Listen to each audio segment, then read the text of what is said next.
నమస్తే ఫ్రెండ్స్. ఈరోజు మామిడికాయ తురుము పచ్చడి చేసి మీ ముందుకు తీసుకొచ్చాను. తురుము అంటారు, చిన్న ముక్కలు అంటారు, వక్క అంటారు, పొరుసు అంటారు, మామిడికాయ చిన్న ముక్కల పచ్చడి అంటారు. రకరకాలుగా అంటూ ఉంటారు పేర్లు. కానీ నేను చేసిన పద్ధతిలో చేసి చూడండి. మామిడికాయ పచ్చడి చాలా అంటే చాలా టేస్టీగా ఉంటుంది. నేను మామిడికాయ పచ్చడి చేసి బాటిల్లో వెత్తిన తర్వాత అన్నాన్ని వేసి కలిపి తింటున్నామండి. టేస్ట్ చాలా బాగుంది. ప్రతి ఒక్కటి కరెక్ట్గా సరిపోయింది.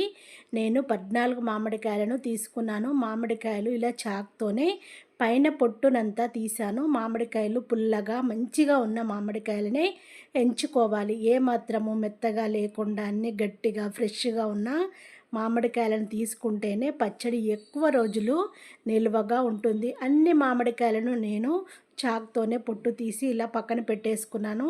మామిడికాయలు మంచిగా ఆరబెట్టుకోవాలి. పొట్టు తీసిన తర్వాత కొంతమంది ముక్కలనైనా ఆరబెడతారు, ఇలా కాయలనైనా ఆరబెడతారు. తడి ఏమన్నా ఉన్నా ఆరిపోతుంది. పచ్చడి ఖరాబ్ కాకుండా ఉంటుంది, ఎక్కువ రోజులు నిల్వగా ఉంటుంది. చాకుతోని ఇలా ముక్కలుగా అన్నిని కట్ చేసుకొని పిక్క నుంచి వేరు చేసుకోవాలి.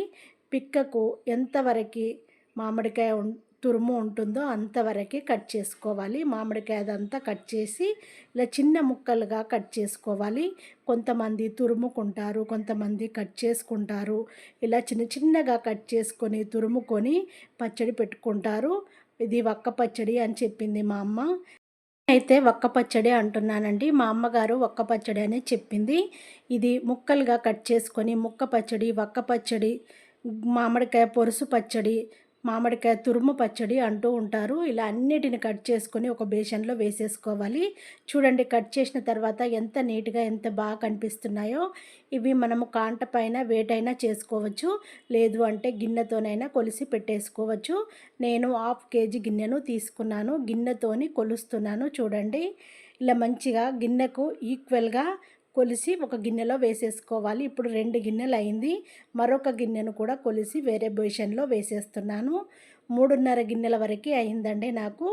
3.5 గిన్నెల వరకు అయింది అంటే నాకు కేజీన్నర అయింది. కేజీన్నరని నేను మరి బేషన్లో వేసేస్తున్నాను. మొత్తము వక్కలనన్నిటిని బేషన్లో వేసేసుకొని ఇప్పుడు స్టవ్ పైన ప్యాన్ పెట్టేసుకొని 1 స్పూన్ వరకు మెంతులని వేసేసుకోవాలి. 2 స్పూన్ల వరకు ఆవాలని వేసేసుకొని మాడనివ్వకుండా లో ఫ్లేమ్లోనే దోరగా ఫ్రై చేసుకోవాలి.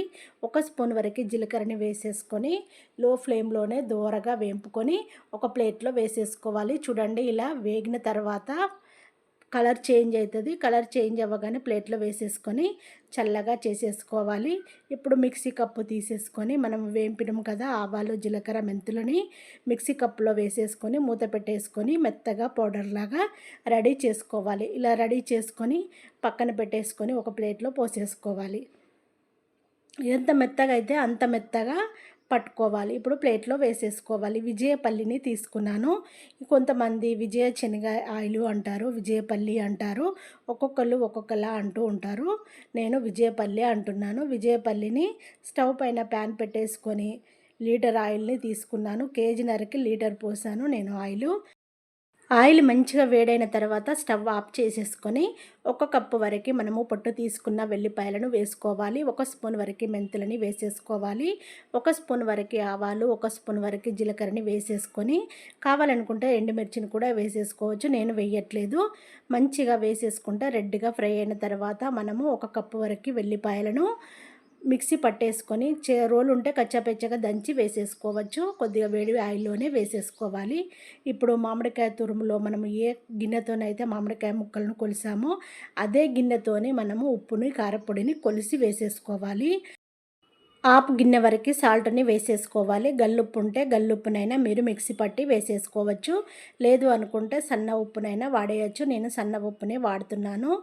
1 గిన్నె వరకు కారం పొడిని వేసాను, 1/2 గిన్నె వరకు ఉప్పుని వేసాను, 1 స్పూన్ వరకు పసుపుని వేసేసుకోవాలి.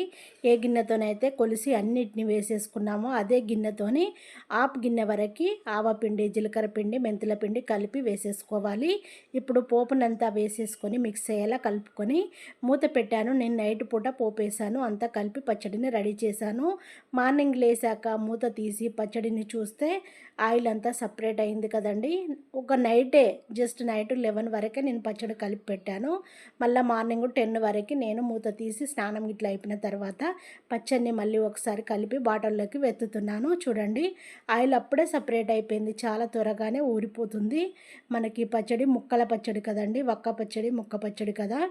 ఇది మంచిగా కలుపుకున్న తర్వాత ఒక బాటిల్ తడి లేకుండా మనం కడిగి ఎండలో పెట్టిన తర్వాత పచ్చడిని వెత్తాలి. అప్పుడే పచ్చడి ఖరాబ్ కాకుండా ఎక్కువ రోజులు నిల్వగా ఉంటుంది. పచ్చడినంతా బాటిల్లో వేసేసుకొని టిష్యూ పేపర్తోనైనా ఏ పేపర్తోనైనా చుట్టూ తుడిచేసి మూత పెట్టేసి టైట్గా పెట్టేసుకోవాలి. గాలిపోకుండా మూత పెట్టేసుకొని మనం తగలని చోట పెట్టేసుకోవాలి. 1 ఇయర్ వరకు నిల్వగా ఉండే మామిడికాయ తురుము పచ్చడి, మామిడికాయ వక్క పచ్చడి చాలా అంటే చాలా టేస్ట్‌గా ఉంటుంది. పక్కా కొలతలతో మీకు అన్నీ చూపించానండి. నా ఛానల్‌లో మామిడికాయ పిక్క పచ్చడి ఉంది. అంటే ఆవకాయ అంటారు ఆంధ్ర వాళ్ళు. మీ తెలంగాణ వాళ్ళైతే పిక్క పచ్చడి అంటారు. మామిడికాయ పచ్చడి ఉంది. ఇప్పుడు నేను వక్క పచ్చడి పెట్టి చూపించానండి. వేడి వేడి అన్నము బేషన్లో పచ్చడి కలిపాను కదా, అన్నం వేసుకొని తింటున్నామండి. చాలా అంటే చాలా టేస్ట్‌గా ఉంది. పిల్లల నుంచి పెద్దవాళ్ళ వరకు చాలా ఇష్టంగా తినే మామిడికాయ పచ్చడి ఏ టిఫిన్‌లోకైనా రైస్‌లోకైనా